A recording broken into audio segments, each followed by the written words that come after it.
The John Batchelor Show, December 20th. Thank you for signing up. For more from The Nation, check out our latest issue. Professor Emeritus of Politics and Russian Studies at Princeton and NYU, Stephen F. Cohen and John Batchelor continue their, usually, weekly discussions of the new U.S.-Russian Cold War. Previous installments, now in their fourth year, are at thenation.com. Policy Cohen's subject is both contemporary and historical. The most central, ramifying, and dangerous allegation of Russiagate is that Russia attacked American democracy during the 2016 presidential election. After 18 months, there is still no credible evidence for this allegation. On the other hand, many Russians, in the policy elite, the educated middle class, and ordinary citizens believe that the United States has been at war with Russia for 25 years, a perception regularly expressed in the Russian media. They believe this for understandable reasons. American commentators attribute such views to Kremlin propaganda. It is true, Cohen points out, that Russians, like Americans, are strongly influenced by what appears in the media, especially on television, and that Russian television news reporting and commentary are no less politicized than their U.S. counterparts. But elite and middle-class Russians are no less informed and critical-minded than American ones. Indeed, they have more access to daily American news and opinions, from cable and satellite TV, U.S.-funded Russian-language broadcasts and Internet sites, and from Russian sites, such as inismi.ru, that translate scores of American media articles into Russian daily, than most Americans have to Russian media. The recent censoring steps taken by the Department of Justice against RT and Sputnik might be viewed in this context. Generally, Cohen argues, many more Russians are much better informed about Washington politics than Americans are about Moscow politics. Above all, Russians consider the history of U.S. policy toward post-Soviet Russia since the early 1990s, enacted by both Democrats and Republicans, particularly major episodes that they perceive as warlike and as including acts of betrayal and deceit, in the form of promises and assurances made to Moscow by Washington and subsequently violated.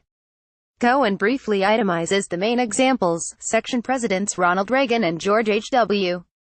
Bush negotiated with the last Soviet leader, Mikhail Gorbachev, what they thought was the end of the Cold War on the shared and often expressed premise that it would end with no losers, only winners. For this crucial mutual declaration, see two books by Jack F. Matlock Jr., both presidents ambassador to Moscow, Reagan and Gorbachev, How the Cold War Ended and Superpower Illusions, How Myths and False Ideologies Led America Astray. But in 1992, during his re-election campaign against Bill Clinton, Bush suddenly declared, "We won the Cold War," paving the way to the triumphalism of the Clinton administration and the implication that post-Soviet Russia should be treated as a defeated adversary, as were Germany and Japan after World War II. For many knowledgeable Russians, certainly for Gorbachev himself, this was the first American betrayal. Section For the next 8 years, in the 1990s, the Clinton administration based its Russia policy on that triumphalist premise, with wanton disregard for how it was perceived in Russia or what it may portend. The catastrophic shock therapy economics imposed on Russia by President Boris Yeltsin was primarily his responsibility, but that draconian policy was emphatically insisted on and meagerly funded by Washington. The result was the near ruination of Russia, the worst economic depression in peacetime, the disintegration of the highly professionalized Soviet middle classes, mass poverty, plunging life expectancy, the fostering of an oligarchic financial elite, the plundering of Russia's wealth, and more. There was also flagrant American collusion in Russian politics, particularly in Yeltsin's 1996 re-election campaign. The Clinton administration bankrolled Yeltsin's campaign with billions of dollars in loans through international agencies and sent a team of American experts to Moscow to advise and oversee Yeltsin's initially failing re-election bid. That is, Washington colluded with Yeltsin against his presidential rivals. Later, Putin was, and continues to be, misquoted as saying that the end of the Soviet Union was the greatest catastrophe of the 20th century. What he actually said was that it was one of the greatest catastrophes, pointing to the fate of Russia in the 1990s. He was not wrong, as Cohen spelled out in articles in The Nation in the 1990s and in his book Failed Crusade, America and the Tragedy of Post-Russia, published in 2000 and in an expanded paperback edition in 2001. As American advisors encamped in Moscow and spread across the country in the 1990s, little wonder so many Russians felt they had been defeated, occupied, and plundered by a foreign power. Section in 1999, Clinton made clear that the crusade was also a military one, beginning the still ongoing eastward expansion of NATO, now directly on Russia's borders in the three Baltic states, and today knocking on the doors of two other former Soviet republics, Georgia and Ukraine. That so many Russians see NATO's unrelenting creep from Berlin to within artillery range of St. Petersburg as war on Russia hardly needs any comment, especially given the living memory of the 27.5 million Soviet deaths in the war against the Nazi German invasion in 1941. But herein lies yet another betrayal and deceit, one that has never been forgotten. In 1990, in return for Gorbachev's agreement that a reunited Germany would be a NATO member, all of the major powers involved, particularly the first Bush administration, promised that NATO would not expand 1 inch to the east. Many U.S. participants later denied that such a promise had been made, or claimed that Gorbachev misunderstood. But documents recently published by the National Security Archive in Washington prove that the assurance was given on many occasions by many Western leaders, including the Americans. The only answer they can now give is that Gorbachev should have gotten it in writing, implying that American promises to Russia are nothing more than deceit in pursuit of domination. In any event, Cohen thinks that Washington would have violated such a treaty agreement in pursuit of pushing NATO to Russia's borders, just as it soon violated another crucial treaty. Later in 1999, Clinton made clear that NATO expansion was not the non-military policy it was proposed to be. For 3 months, U.S.-led NATO warplanes bombed tiny Serbia, Russia's traditional Slav ally, in effect annexing its province of Kosovo. Visiting Moscow at the time, Cohen heard widely expressed shock, dismay, anger, and perception of yet another betrayal, especially by young Russians, whose views of America were rapidly changing from benign well-wisher to warlike enemy. Meanwhile, also under Clinton, Washington began its still ongoing campaign to diminish Moscow's energy sales to Europe, thereby also belying U.S. wishes for Russia's economic recovery. Section The George W. Bush administration continued Clinton's winner-take-all approach to post-Soviet Russia. More than any NATO member, Putin's Russia assisted the United States in its war against the Taliban in Afghanistan after the events of 9/11. In return, Putin expected a genuine U.S.-Russian partnership in place of the aggressive scorn shown to Yeltsin. Instead, by 2002, Bush had resumed intrusive democracy promotion, interference, or, in today's Russiagate parlance, meddling, in Russian politics, and NATO expansion eastward, and, more fatally, unilaterally withdrew from the Anti-Ballistic Missile Treaty, the cornerstone of Russian nuclear security. That led to the ongoing process of bringing Russia with anti-missile installations, now formally a NATO project, on land and sea. In 2008, Bush tried to fast-track Georgia and Ukraine into NATO. Though vetoed by Germany and France, the NATO summit that same year promised both former Soviet republics eventual membership. Hardly unrelated, in August, Georgian President Mikhail Saakashvili, a Washington protege, launched a sudden military assault on the Russian protectorate of South Ossetia, inside Georgia, killing a number of Russian citizens.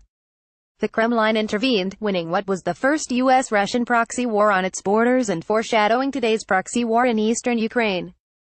Section President Obama came to office promising a new era of American diplomacy, but his approach to Russia was no different, and was arguably even more militarized and intrusive than his predecessors. During the short-lived reset of relations with the Kremlin, then under President Dmitry Medvedev, Obama's vice president, Joseph Biden, told a Moscow public audience, and then Putin himself, that Putin should not return to the presidency. In effect, Obama and Biden were trying to collude, however ineptly, with their imagined partner Medvedev against Putin, in addition to other U.S. meddling underway. The administration, particularly Secretary of State Hillary Clinton, stepped up democracy promotion by commenting critically on the Russian parliamentary and presidential elections that followed. By 2011, the administration felt free to betray its own chosen Russian partner, Medvedev, breaking its promise not to use a UN Security Council resolution in order to depose Libyan leader Gaddafi, who was tracked by U.S. NATO warplanes and murdered in the streets. Meanwhile, Obama, like his predecessors, pushed NATO expansion ever closer to Russia, eventually to its borders. Section Given this history, the fateful events in Kiev in 2014 seem almost inevitable. For the anti-Russian NATO expansionists in Washington, Ukraine had always been the biggest prize in the march from Berlin to Russia, as Karl Gershman, head of the official U.S. regime change institution, the National Endowment for Democracy, candidly stated, and indeed as was clear from American involvement in Ukraine's earlier Orange Revolution in 2004-05. though the European Union Partnership Agreement offered to Ukrainian President Viktor Yanukovych in 2013 is unfailingly presented as a purely economic and civilizational choice, it determinedly excluded Russia as a mutual trading partner while including military and security provisions binding Kiev to NATO policy. Yanukovych's overthrow by what was essentially a planned street coup in February 2014, accompanied by a demonstrative U.S. presence on Maidan Square, led to the highly militarized new Cold War that now so endangers American and international security. Here too there was a broken U.S. promise. Obama assured Putin that he supported the truce between Yanukovych and the street protesters brokered by 3 EU foreign ministers. Within hours, the protesters headed toward Yanukovych's official residence, and he fled, yielding to the U.S.-backed ferociously anti-Russian regime now in power and to the U.S.-Russian proxy war in eastern Ukraine. Certainly, Obama did not prefer real diplomacy with Russia. Repeatedly he refused, or stepped back from, Moscow's offers of cooperation against ISIS in Syria, until finally Putin acted on his own in September 2015. Typically, Obama left office by imposing new sanctions, essentially economic warfare, on Russia, this time for the alleged but unproved allegations of Russiagate. The sanctions included an unprecedented and reckless threat of covert cyber attacks on Russia.